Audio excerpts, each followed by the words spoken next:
नमस्कार दोस्तों, insurance technical पर आपका बहुत बहुत स्वागत है। आज हम चर्चा करने वाले हैं एलआईसी के न्यू जीवन लक्ष्य प्लान के बारे में, जिसका टेबल नंबर है 933 एलआईसी ने इसे पुराने जीवन लक्ष्य प्लान 833 की जगह इस प्लान को लाया है।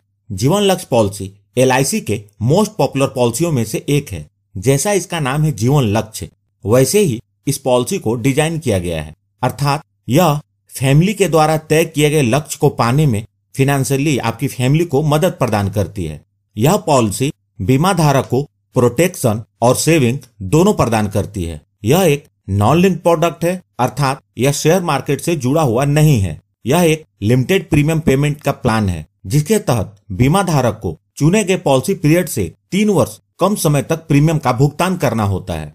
यह एक विद प्रॉफिट प्लान है, जिसके अंतर्गत एलआईसी अपने फाइनेंशियल परफॉर्मेंस के अनुसार प्रॉफिट को वेस्टेड सिंपल रिविजनरी बोनस और फाइनल एडिशनल बोनस के रूप में बीमा धारक के साथ शेयर करती है। इस प्लान की सबसे खास बात यह है कि बीमा धारक के साथ कुछ अनहोनी होने पर भविष्य के सारे प्रीमियम माफ हो जाते हैं। साथ ही साथ सम एश्योर्ड का 10% हर साल रेगुलर इनकम के रूप में मिलने लगता है और पॉलिसी के मैच्योरिटी के समय पर पॉलिसी की मैच्योरिटी का अमाउंट भी मिल जाता है। यही पॉलिसी कन्यादान पॉलिसी के नाम से भी फेमस है। टैक्स बेनिफिट, इस पॉलिसी के अंतर्गत जो प्रीमियम का भुगतान होता है वह इनकम टैक्स के सेक्शन 80C के अंतर्गत एग्जम्प्टेड होता है, और जो मैच्योरिटी या डेथ क्लेम बेनिफिट के रूप में जो अमाउंट पेड होता है वह इनकम टैक्स के सेक्शन 10D के अंतर्गत टैक्स फ्री होता है। इस पॉलिसी के अंतर्गत मंथली, क्वार्टरली, हाफ ईयरली और ईयरली प्रीमियम पेमेंट का मोड उपलब्ध है। आप अपनी जरूरत के अनुसार इसका चुनाव कर सकते हैं। ग्रेस पीरियड, ग्रेस पीरियड का मतलब होता है प्रीमियम को पे करने के लिए अतिरिक्त समय। इस ग्रेस पीरियड के दौरान भी पूरी कवरेज बनी रहती है और इस दौरान यदि क्लेम आता है तो एलआईसी उसका भुगतान करती है। ग्रेस पीरियड इस बात पर निर्भर करता है कि प्रीमियम पेमेंट का आपने कौन सा मोड अपने लिए चुना है। यदि आपने ईयरली, हाफ ईयरली या क्वार्टरली प्रीमियम पेमेंट मोड चुना है तो आपको अतिरिक्त समय 30 दिनों का मिलता है। यदि आपने मंथली प्रीमियम पेमेंट मोड का चुनाव किया है तो आपको ग्रेस पीरियड 15 दिनों का मिलता है।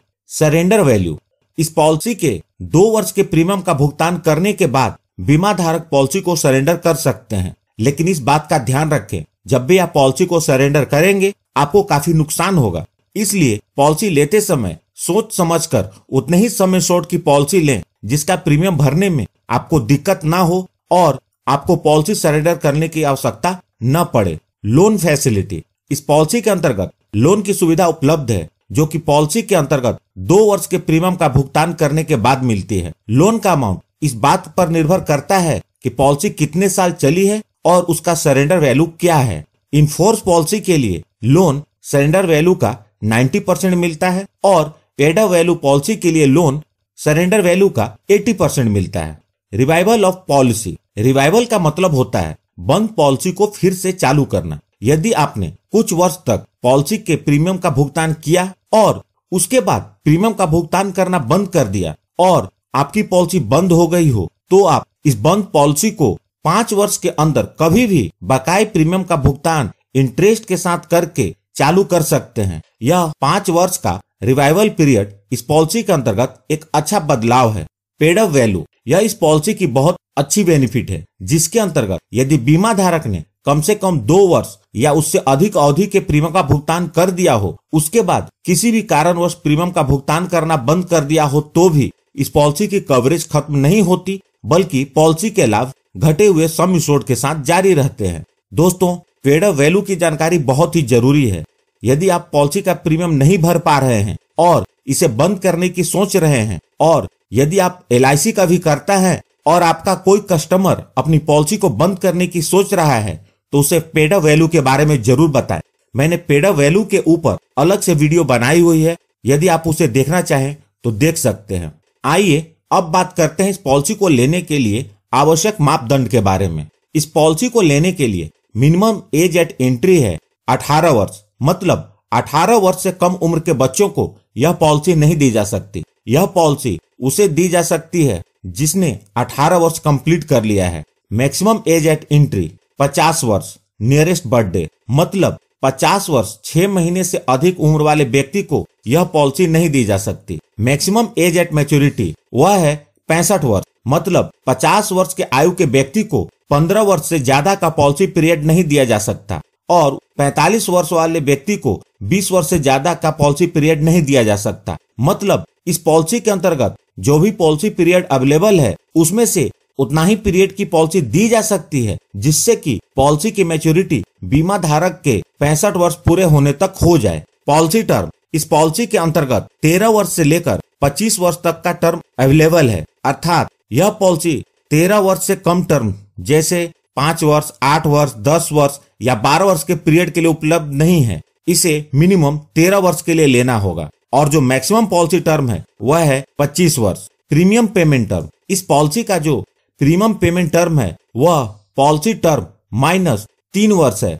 मतलब यदि पॉलिसी टर्म 13 वर्ष है तो premium paying term 13 minus 3 equal to 10 वर्ष होगा। यदि आप 20 वर्ष का पॉलिसी पीरियड लेंगे तो premium paying term 20 minus 3 equal to 17 वर्ष होगा। मिनिमम सम एश्योर्ड, इस पॉलिसी का मिनिमम सम एश्योर्ड 1 लाख रुपए है, अर्थात आपको कम से कम 1 लाख के सम एश्योर्ड की पॉलिसी लेनी होगी। Maximum sum assured, maximum sum assured की इस पॉलिसी में कोई लिमिट नहीं है, लेकिन यह आपके इनकम पर निर्भर करता है। 1 लाख से ऊपर का सम एश्योर्ड 10,000 के गुणक में उपलब्ध है। राइडर्स, इस पॉलिसी के अंतर्गत 4 राइडर्स उपलब्ध हैं। पहला है accidental death and disability benefit rider, दूसरा accident benefit rider.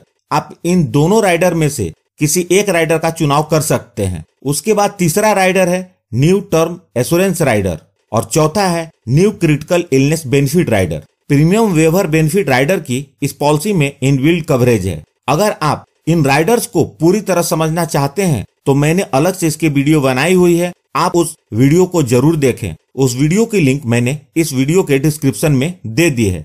Settlement option for maturity and death benefit, यहाँ आप समझ लीजिए कि इस पॉलिसी के डेथ बेनिफिट या मैच्योरिटी को किस किस प्रकार से ले सकते हैं। इस पॉलिसी के अंतर्गत आपको मैच्योरिटी और डेथ बेनिफिट लेने के 2 ऑप्शंस उपलब्ध हैं। पहला है लमसम पेमेंट, जिसमें मैच्योरिटी या डेथ बेनिफिट का भुगतान एक बार में ही हो जाता है, अर्थात LIC पूरा पैसा एक साथ पे कर देती है। यदि मैच्योरिटी है तो भुगतान बीमा धारक को होता है और यदि डेथ बेनिफिट है तो इसका भुगतान नॉमिनी को होता है। जो दूसरा ऑप्शन है इन इंस्टॉलमेंट का, इसके अंतर्गत बीमा धारक चाहे तो मैच्योरिटी या डेथ बेनिफिट के भुगतान को 5, 10 या 15 साल तक मंथली, क्वार्टरली, हाफ ईयरली और ईयरली इंस्टॉलमेंट के रूप में ले सकते हैं। वे चाहे तो पूरी अमाउंट को इंस्टॉलमेंट में ले या चाहे तो कुछ हिस्सा लमसम में ले और कुछ हिस्सा इंस्टॉलमेंट में ले। यहाँ एक बात का ध्यान रखें, इस ऑप्शन का चुनाव बीमा धारक जब तक जीवित हैं कर सकते हैं और वो जब चाहे इसमें बदलाव कर सकते हैं, लेकिन बीमा धारक के बाद नॉमिनी को इस ऑप्शन में किसी प्रकार का कोई चेंज करने का ऑप्शन नहीं होगा। आइए अब इस पॉलिसी के बेनिफिट्स को उदाहरण के साथ समझते हैं। मिस्टर कार्तिक, जिनकी उम्र 30 वर्ष है, इस पॉलिसी को लेते हैं और सम एश्योर्ड के रूप में 5 लाख का चुनाव करते हैं और पॉलिसी पीरियड 25 वर्ष का लेते हैं। तो इस कंडीशन में मिस्टर कार्तिक को 22 वर्ष तक ही प्रीमियम का भुगतान करना है, क्योंकि premium payment term policy period से 3 वर्ष कम है। यदि मिस्टर कार्तिक मंथली प्रीमियम भरना चाहते हैं तो उनका मंथली प्रीमियम 1,770 रुपए होगा और यदि ईयरली प्रीमियम भरना चाहते हैं तो उनका ईयरली प्रीमियम 20,787 रुपए होगा। इस प्रकार मिस्टर कार्तिक पूरे पॉलिसी पीरियड के दौरान टोटल 4,57,772 रुपए प्रीमियम के रूप में भरेंगे और पॉलिसी के 25 वर्ष पूरे होने पर मिस्टर कार्तिक को मैच्योरिटी के रूप में sum assured plus wasted simple revisionary bonus plus final additional bonus मिलेगा, जो इस प्रकार होगा। Sum assured 5 lakh, wasted simple revisionary bonus 6,12,500 रुपए, फाइनल एडिशनल बोनस 2,25,000 रुपए। मतलब टोटल मैच्योरिटी का अमाउंट 13,37,500 रुपए मिलेंगे। यहाँ जो मैंने बोनस को कैलकुलेट किया है वह LIC द्वारा जीवन लक्ष्य पॉलिसी के अंतर्गत डिक्लेयर किए गए वर्तमान बोनस रेट के आधार पर है। इसे LIC हर साल डिक्लेयर करती है। आपकी मैच्योरिटी का अमाउंट इससे अलग हो सकता है। अब बात करते हैं डेथ बेनिफिट के बारे में। पॉलिसी लेने के बाद से लेकर पॉलिसी पीरियड के दौरान कभी भी मिस्टर कार्तिक के साथ कुछ अनहोनी होती है और वो अपने परिवार के बीच नहीं रहते तो नॉमिनी को डेथ बेनिफिट का भुगतान होगा, चाहे अनहोनी पॉलिसी लेने के तुरंत बाद हो या कभी भी। यहाँ हम मान लेते हैं पॉलिसी के 5वें वर्ष में मिस्टर कार्तिक के साथ अनहोनी हो जाती है और वो अपने परिवार के बीच नहीं रहते, तो इस केस में मिस्टर कार्तिक के नहीं रहने पर यह पॉलिसी बंद नहीं होगी। बचे हुए प्रीमियम का भुगतान LIC करेगी और इतना ही नहीं, हर साल पॉलिसी की एनिवर्सरी पर नॉमिनी को पॉलिसी के 5 वर्ष पूरे होने से लेकर पॉलिसी के 24 वर्ष पूरे होने तक रेगुलर इनकम का बेनिफिट मिलेगा, जो कि सम एश्योर्ड का 10% अर्थात 50,000 रुपए होगा। मतलब नॉमिनी को LIC की तरफ से हर साल 50,000 रुपए मिलेगा और जब पॉलिसी के 25 वर्ष पूरे हो जाएंगे तो नॉमिनी को मैच्योरिटी भी मिल जाएगी। इस केस में सम एश्योर्ड के रूप में सम एश्योर्ड का 110% मिलेगा। बोनस पहले जैसा बताया था वैसा ही मिलेगा, तो नॉमिनी को मैच्योरिटी बेनिफिट के रूप में टोटल 13,87,500 रुपए मिलेंगे। तो दोस्तों, यह थी LIC के जीवन लक्ष्य टेबल नंबर 933 के जानकारी। यदि वीडियो पसंद आई हो तो प्लीज इस वीडियो को लाइक करके मुझे प्रोत्साहित जरूर करें।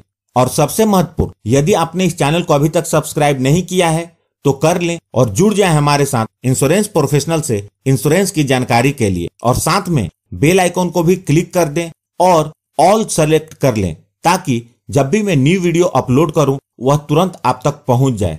यदि आप इस वीडियो के कंटेंट को पढ़ना चाहते हैं तो आप मेरी वेबसाइट insurance-technical.com को विजिट कर सकते हैं। अंत में अपना कीमती समय निकालकर इस वीडियो को देखने के लिए आपका बहुत बहुत धन्यवाद।